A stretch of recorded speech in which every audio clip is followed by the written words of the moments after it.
Bob Schieffer covered President Bush's runs for president in 1980 and 88 and remembers him as one of the most experienced men to pursue the White House. As a Navy pilot, he was shot down in combat during World War II, founded a successful business, had 6 kids, was a congressman, ambassador to the UN, head of the CIA, and our first envoy to China. And in 1980, he was ready to go for the big prize, the presidency. He got off to a great start. He won the Iowa caucuses. I interviewed him the morning after, and frankly, I couldn't figure out what he was talking about.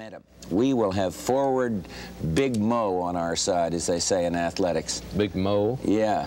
Mo momentum. Unfortunately for Bush, Ronald Reagan reorganized his campaign, and Bush's Big Mo became Little Mo, as Reagan won the nomination. In a move that surprised everyone, he chose Bush as his running mate. Bush ran for president when Ronald Reagan left office, but his campaign got off to a terrible start. George Bush was a nice man, the kind who wrote thank you notes, but some mistook niceness for weakness. The question, "Are you tough enough?" was asked repeatedly. I equate toughness with moral fiber, with character, with principle, with demonstrated leadership in tough jobs where you emerge, not bullying somebody, but with the respect of the people you led. That's toughness. That's fiber. That's character. I've got it, and if I happen to be decent in the process, that should not be a liability. The one-time fighter pilot found himself accused of being a wimp.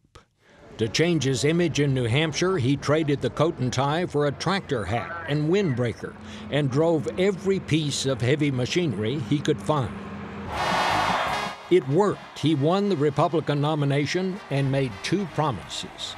First, Read my lips. No new taxes. and second, an administration based on American values.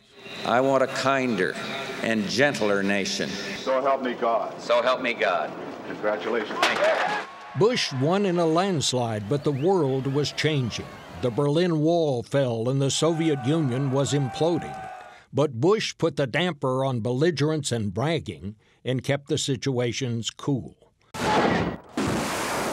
When Saddam Hussein invaded Kuwait, Bush put together a remarkable multi-nation coalition that drove him back to his own borders. But as the nation's deficit ballooned, he raised taxes, which he had promised never to do. The economy did get better, but many Republicans never forgave him, and he lost his re-election bid. In time, he would see sons George and Jeb elected to governorships, and George as our 43rd president. Do you think you would have been president had it not been for him? Well, I wouldn't have been born had it not been for him. There you go.